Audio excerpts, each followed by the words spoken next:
Hey guys, it's Seth and Megan here. This week is Feeding Tube Awareness Week, and these are our top 10 Tubie tips. Woo woo!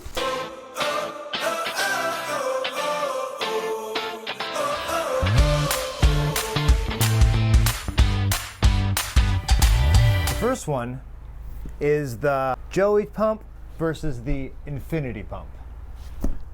Just knowing that there's two pumps is a big deal. We didn't even know the Moog Infinity existed, which is hilarious because it's the same pump brand as our TPN pumps. So we prefer the Moog Infinity because it's smaller and lighter and easier for Dottie to carry.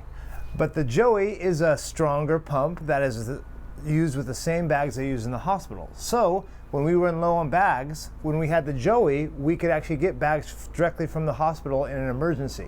But for the Moog Infinity, we can't do that because they just don't offer it.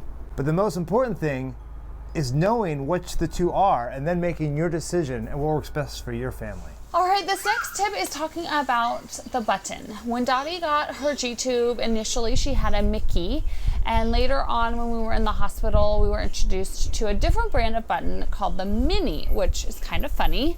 So now Dottie has a Mini, and the one thing we like that's different about it is it's got a lower profile, so it's a little bit shorter and closer to the body, which is really nice. What's important to realize in this situation is that there was more than one brand. We had no idea that there was another option besides the mick-key for a G-tube, and so learning that was huge. We also had that change before we went to the OLE conference. So actually at the OLE conference, we saw both companies, which was kind of neat. If we hadn't learned about it already, we would have learned about it there. However, without those resources, you might not know that there's more than one option, and one or the other might work better for your child or for yourself. The next thing is the barrier cream. Now this is important because this is the actual cream that goes in between the skin and whatever split gauze or fabric that you're using between the G button and the skin. So it's kind of like the lubricant that protects the skin. We've used everything from petroleum jelly, no creams at all. We've done the Aquaphor, we've done the Desitin, but we've come to find out that we love this stuff, the stuff they have in the hospital, and it's simply called Thick Moisture Barrier Paste. That's all it's for, that's what it does, and it's got 20% zinc oxide, and it's what they use in the hospital. So we started ordering this online, and we'll put the link below of where we buy that. So everybody's skin's different, but we found for our daughter, this is what works the best for us. For this tip, I'd like to share with you our journey of gauze, or protecting Dottie's skin from her G-tube. Initially, we were just given split gauze from the hospital or from our home healthcare company to use. And over time, we came up with different strategies for using that split gauze. We started putting different creams on it, Desitin, Aquaphor, and other things. And eventually I started even taking a little piece of tape and taping it closed, that split part, to keep it held on longer. We still change it multiple times throughout the day when we're using the split gauze. We always check it when we're changing her diaper to see if it's wet or yucky and needs to be changed even more frequently than the plan. And that has been really good for keeping her skin a little bit healthier, I think. When we were in the hospital one time, though, we were introduced to a new product called Alevin. And the Alevin isn't actually designed for this, but what we were shown was a great tip by a nurse who ordered it especially for us.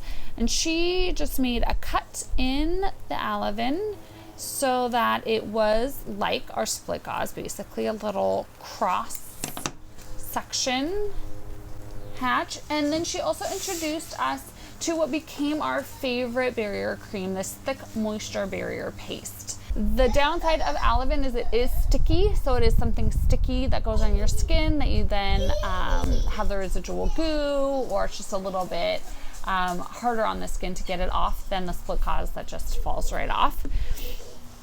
And also, this is a lot more expensive. So we actually have an incredible home healthcare company that provides us a certain number of these each month, not through our insurance, but free to us, which is awesome. So we still have to use a combination of the two. It says it should last for multiple days, but the wetness, the leaking of the G-tube, and the fact that Dottie's 2 years old means that it doesn't usually last longer than 24 hours. The other thing we have done for, as like an alternative to the split gauze and the Alavin, are some things we found on Etsy. The first one we tried were these bamboo covers, G-tube button covers, sort of, and they snap. They have a little button on them, which is great.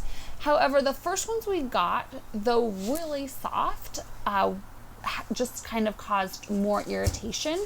So we stopped using them after just a few days, and it was a really long time before we found any more. There is a company on Etsy called Fashion Tubies, and they make the exact same thing but with a different fabric and a different sewing machine and stitch style that we like a lot better for Dottie. It works a lot better than these initial ones. Just the inside part, the way it's stitched, keeps a lot flatter, and there's not this little sort of bump here, which is the most irritating part of her skin, is right up next to that G-tube.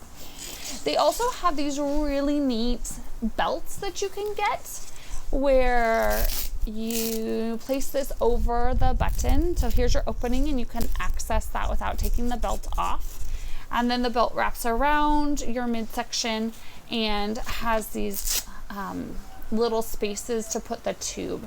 Now, Dottie's actually only used this a couple of times recently in the last few months since we got it. And part of the problem with this is that she has a vest to keep her central line safe. So her central line vest is the most important, and then below that there is, now that she's 2, space for this, and the gal who makes these actually made it a little bit shorter for us. I specially requested that. So it does fit, but it is quite cumbersome to have the central line vest and the G-tube belt at the same time. And so Dottie doesn't super love it yet, but we're hoping that as she grows and gets taller, that this will be a lot more useful to us. Along the same lines, but a little bit different, are ways to just keep that G-tube line from pulling when it's connected to Dottie. So one of the first things we started doing was actually looping that extension into Dottie's diaper. And so when we put the diaper on, we just sort of give some extra slack to that extension out of her G-tube, tuck it in her diaper, and then if you can imagine, her G-tube's here, so that comes across this way, tucks under her diaper, the right side usually, and then pops back out the left side. So it pops out of her shirt or her clothes on the same side as the button. So that's one thing we have done to just kind of keep things secure. And again, when she was so little, the belt wasn't even an option because her body wasn't big enough to have space for 2 different things there. Another company on Etsy, Lalu, that I really have liked and appreciated their products. They make these little covers that go, you can snap them over your G-tube where the extension connects with your either Joey bag or whatever sort of pump bag you're using. They hook together, and this can snap right over that, and it just gives it a little more security so that you're not, knocking it and pulling those 2 pieces apart. It was a lot scarier when Dottie was smaller, when we were still new at everything. We don't honestly use these as much anymore, but you can get a wide variety made by a ton of different companies on Etsy or probably other places as well. So we have some girly ones of all different styles and colors, so you can coordinate. They make them for little girls and little boys and older ladies and older men, and all different styles. And so that's something to definitely check out. Backpacks. We love backpacks. Now, Dorothy We've got 2 backpacks now that she's using. One of them was given to us with the home health care package. It was a little bumblebee. But the original one we got was just a regular backpack, and we didn't like the way it fit on her back. So we actually went to Etsy again, and we found the giraffe backpack you see her with. A lot of backpacks can be hacked so they can carry the milk and the pump. Basically all they need is something attached to the top that you can hang the milk on, because the milk is really finicky, especially on the Moog Infinity pump, that air will get inside of the line, and that's no good for Dottie's stomach, where you can get more gas and all those things. But it has to have something that you can hang the milk up on top of the bag. Now, if you have a little one, it doesn't hurt to have a backpack that they love also, because this is what they're wearing every day. So find something that's high quality, find something that you know will last. The backpack is so important. All right, for our next tip, I'd like to talk about keeping the milk cool. When we first came home from the hospital, we were under strict restrictions with breast milk that it only be in the bag for 4 hours. And so we emptied the pump bag every 4 hours. We primed through clean hot water and then refilled that. And that's every 4 hours, day and all night, which was crazy, just crazy. So as we switched from from breast milk to formula, that became a little less scary. The formula being out maybe even 4 to 6 hours was kind of something we were led to believe that was safe. So we adjusted our schedule to that. But we also stopped clearing out the milk every single time. We realized that was a little bit unnecessary. That 4 hour timeline is very good to observe, and whatever your doctors say, you should definitely follow their advice. But a little bit of overlap in that space of clearing one out and starting up the new milk or formula was not a big deal. Dottie never made her sick or anything, and she is sensitive to all of that. But what we did realize was that people actually make these awesome sort of insulated covers for your bags. And so we have like a tree that we can hook Dottie's pump onto at night, and we hang up. For a long, long time we used this bag, also made by the Lalu company, and put in an ice pack. So we would tuck an ice pack in here. We would hang this over the top of the tree and then tuck the bag of formula in here, and that kept it cold longer. So we could go to bed and we could get some much needed rest and not have to go into her room and bother her and fiddle and fuss with that. We do have an amazing mom and grandma to Dottie that sews, and so she has actually created something similar to this, although a little bit different. Once we switched pumps, the bags were quite a bit smaller, so this is very large for the pump bags that we have now. So grandma designed her own version of this type of bag, and it works wonders. Same type of thing. We slip in 1 or 2 ice packs and have the milk in the middle, and we don't have to mess with it. And her design actually has little pockets, which are great, and the ice packs we're using now can last all night and keep that milk cool. So we just fill it up for the whole night and let her sleep. Our next tip is have a little to-go bag of all the necessary things you need for a gtube emergency. Now, this is super fancy. You can see it actually has traveled with us because the bag's all dirty. But this is what we have inside our emergency pack. The first thing we have, of course, is extra split gauze. This is important because it gets dirty all the time. Usually we actually have more than this, but this is one that's been used quite a bit, so we'll probably add some more. So add extra split gauze or extra covers, whatever covers you were using at that time. So these go in the bag. Always bring one of these, a syringe that can empty the bubble and, more importantly, fill up the bubble when you're on the road. These are the things that are hard to come by because this size is not readily available everywhere you go. So make sure you have your syringe with you at all times. Along with that, this isn't as important, but make sure to have the lubricating jelly so you can reinsert the G button if it does unfortunately come out.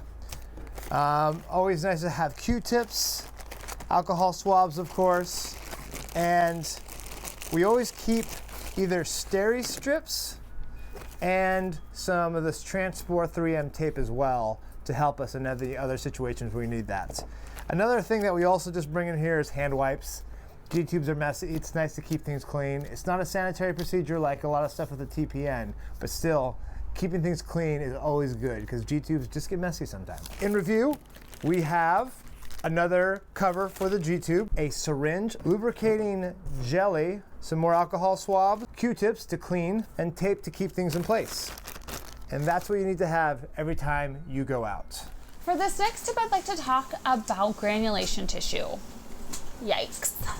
So it just comes with the territory of having a G-tube.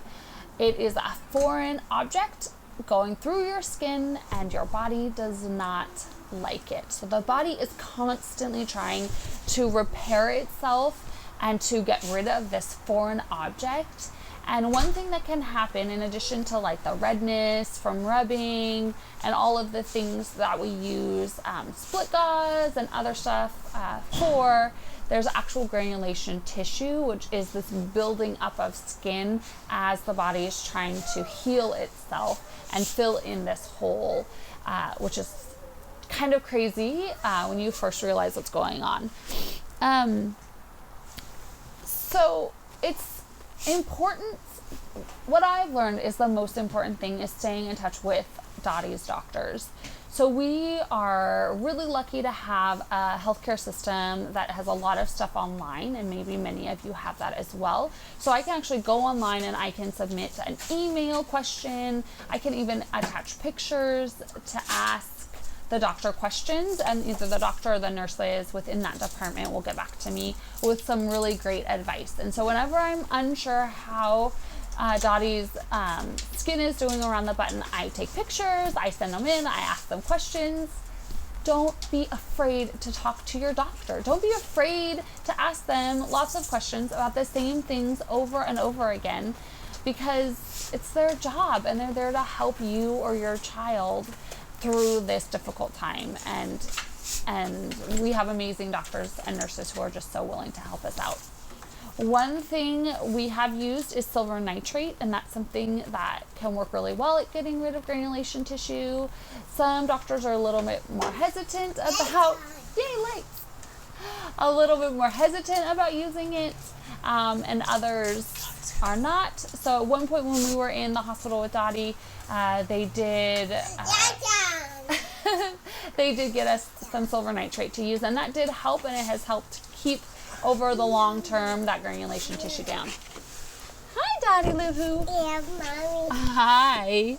Can you say hi? No. No, thank you. That's our Dottie.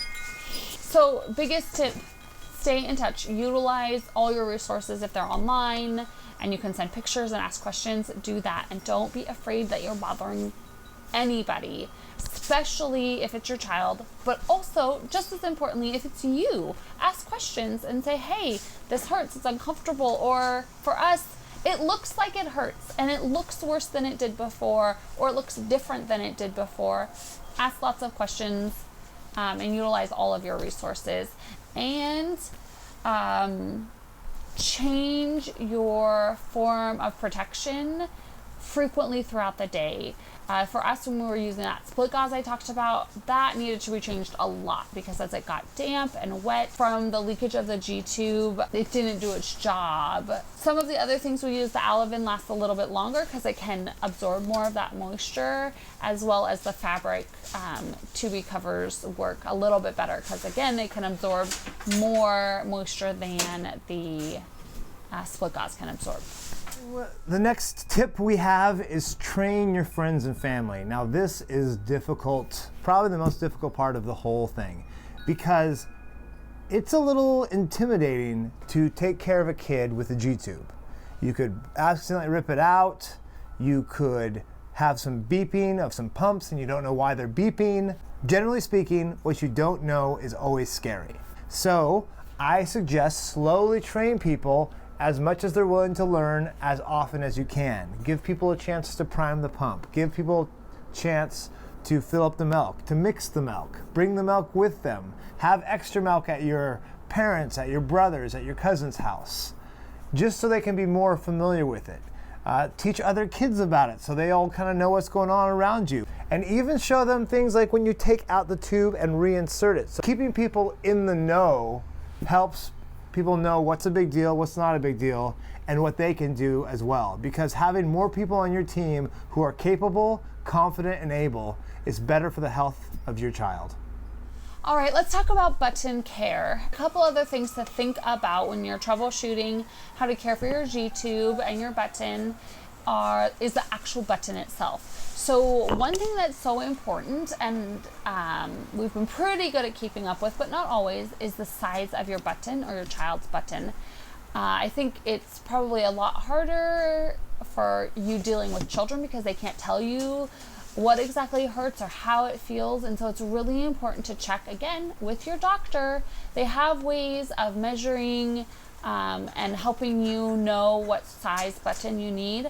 And within a couple of months, your child might outgrow the size of their button because they're growing all the time. So especially if you notice your child is gaining height and weight, you should be checking in with your doctor to get that button size adjusted appropriately. That'll make a huge difference. If you can't spin the button sort of easily around, that's a sign that it's too small and you want to size up. However, sizing up too much can also be a problem. And so again, just be in touch with your doctor, but don't forget about the size of your button and replacing it every 3 or 6 months, whatever your home healthcare company allows you to do, whatever your doctor recommends. The other thing is checking the bubble. So Dottie's button has, as I'm sure they all do, a bubble that has water in it, and that water in the bubble is what holds the button in her body. So sometimes if it's looking a little bit wobbly or it's causing a little bit more irritation around on her skin than normal, one of the things we do is we use that special syringe they provide and we pull out the water to see if it's lost any water, and usually it's lost a little bit, and so we can replenish and refill that to the appropriate amount. So know how much water goes in your particular G-tube bubble. All right, with the mick-key, Dottie's was 5 milliliters of water, but with the mini, it's only 4 milliliters of water. So it's important to know those numbers so that if you're out in a situation, you don't have the box or the booklet to look up, you know how much should be in there if you're refilling it because it's popped out or it's fallen out for some reason, okay? Didi, you ready? Yes. Okay, tell them thank you. Thank you. Thank you for watching. Thanks for watching, everybody. Thanks for watching our top 10 Tubie tips. Dottie, can you say top 10 Tubie tips? Tubie.